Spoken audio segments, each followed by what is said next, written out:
So some breaking news, and this will be a short little video. Just wanted to comment on DC's announcement. We've been waiting for an announcement, and it was slow in coming, and there's no getting around that. But the news that they bring is good news. So I'm breaking a promise I made earlier today, but it's still worth quickly putting this out there and setting the record straight.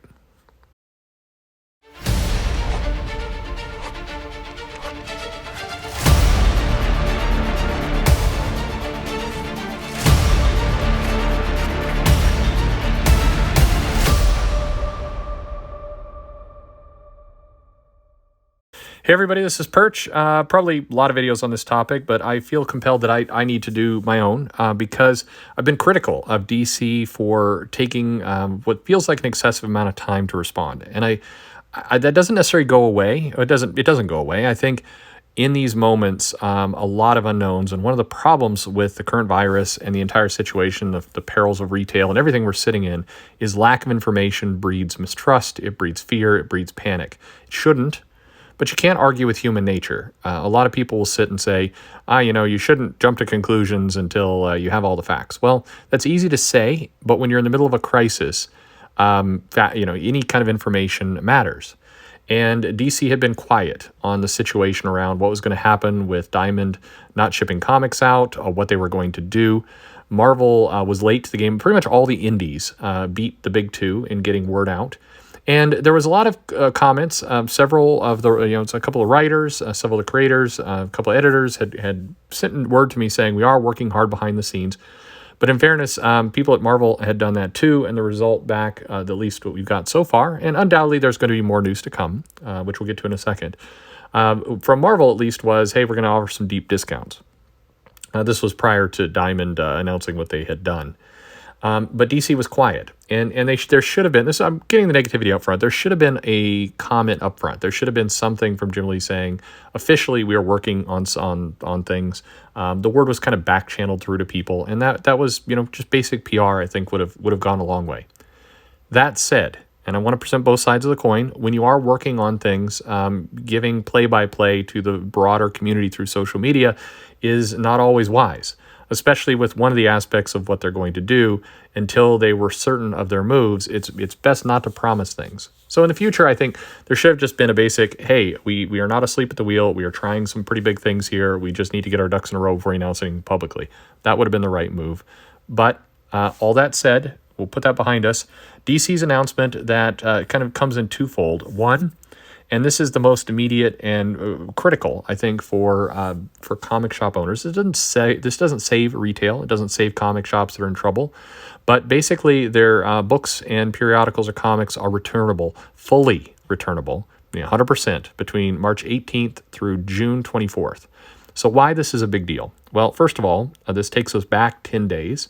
So it takes us before Diamond made its announcement and some books that were already on the shelf with a lot of uncertainty, but it basically goes to the beginning of when a lot of states were having to do the shelter-in-place or lockdown mode and couldn't sell. So that is acknowledging the fact that every state, every shop is getting counted in this. That's a big deal. And then all the way out to June 24th means a big window. So March, April, May, June. We're talking 4 months of returnability. We all hope that this virus situation is better in that amount of time and that we've achieved some level of normalcy. But this is basically saying we're not going to do a short window and then keep you guessing as to whether we'll extend it or not. Although DC does give, in different releases, different notes I've seen, they are giving themselves the ability, certainly, to extend this window. But by just carving out 4 solid months, it means we're going to see you through this crisis, hopefully through it, and also through some time at the end. And that's powerful. Again, certainty is what helps retailers. So that's a bold, it's a big move. It's one that throws the gauntlet down at Marvel a little bit, saying you guys should need to comply now. You need to follow suit. And I think it really puts Marvel squarely in the sights of needing to follow. But it's the right thing to do. So my hat is off to DC. It's a move they could easily make. They definitely have the funding to support it through this moment. And it's absolutely the right answer. The second part is a bit more speculative, and it's saying that they are going to explore a multi-distributor model. Now, a lot of people have jumped to conclusions and say this is the death of Diamond. It is not. It's saying we need to come up with some flexibility and some options here. Now, what DC is signaling is that they are going to utilize at least some of the clauses in their contract with Diamond to say if things can't ship per the exclusivity that DC has, that they're going to find other options to get books out to retailers. This so here's why it's significant to comic shops and to fans. It's saying we at DC are going to make sure that we're not going to get held hostage by one company that may or may not be viable when this is all said and done. We don't know what Diamond is going to look like when everything has come to the other side. We don't know if they will continue. We assume they will, but they have laid off quite a few people now already at Diamond. And it's saying that, we're going to plan for a future that, worst case scenario, Diamond vanishes and we're all scrambling to find a distributor. Best case scenario, Diamond comes back strong as ever, but we've created some backups in case problems happen and some ways to continue forward. And for comic shops, it does say, it gives at least some glimmer of hope that we're going to look for a business model that's going to reflect more of 2020 and not a saving of the industry mode of which we were in the mid-90s. It's going to reflect the needs of a rapidly evolving, changing community with a lot of demand for comics, but not necessarily a modern distributor to get that done. That's reading a few things into it, but it's the right move right now for DC to say, we are going to take some strides to try and make the world a better place. And it also, again, puts some pressure on Diamond to say, hey, we are going to aggressively manage our business. We're not going to sit idly back and just let Diamond kind of trundle along and sit in the background and not really care whether comics are published or not. One other thing this announcement kind of states is that, keep in mind, 1 month ago, or less than that, or maybe a little bit more than that, people were saying that AT&T was about to sell off DC, they didn't care about the comics, and all that was going away. This statement, even though they don't say it in their press, does also remind people, yeah, we're still in the comic business. We care about comics. We care about retailers. We care about the local comic shops. We care about this chain, and damn it, we're going to stand behind it and do something about it.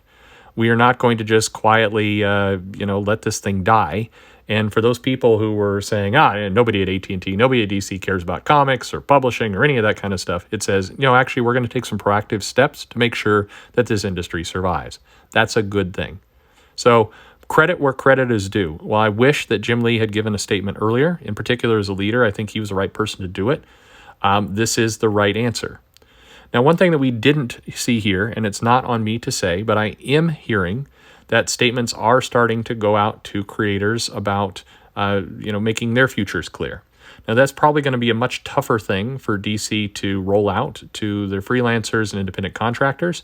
But my understanding is that within the next 7 days, there are going to be, if they haven't already, word going out to their broader team about their future, which is also, I think, very significant. Fans don't necessarily see that, nor should they, and that news is confidential, whatever happens there.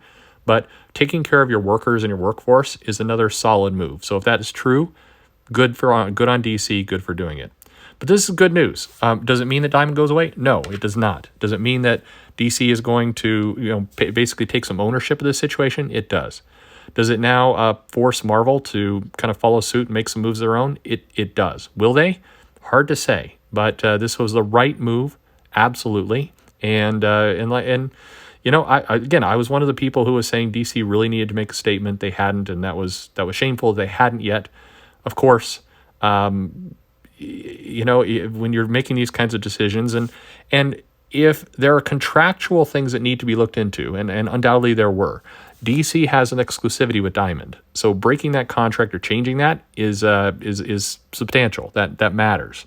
And so that needs to be evaluated by a lawyer before things get blasted out into the public and social media. So that does explain a little bit why they were quiet. Again, it would be good if some word was let out in the future, but nothing but thanks. I think the industry thanks you, DC. The fans thank you. This is a good move. It's a solid move, and it's a commitment to comics, which is what we need right now. The thing that's going to see all of us through is commitment to each other as fans, as creators, as retailers, as publishers, all of us, that we are in it. Whether we have our internal disagreements, whether we like this or don't like this, we do have to stand with each other. If there are no retailers, there are no comics being sold through the direct market. Going to have to figure out something else. Go all in on Walmart. If there's no DC, a sizable chunk of comics vanishes. That's going to hurt the comic industry, period. If there are no fans and customers, nobody's buying this stuff you're creating. We all need each other at the end of the day. End of story. So thank you, DC. This is a big deal. I think it's good. I'm certainly going to be on top of this and track it in the weeks and months to come, see how all this goes. But this is a good step in the right direction, and hopefully we'll see a lot more things like this. Let me know your thoughts in the comments below. Anxious to learn what you think. Like, subscribe as always. I'll keep kind of giving you my view of everything. Follow me on Twitter at Comic Perch. Most importantly, thanks for listening, and hang in there.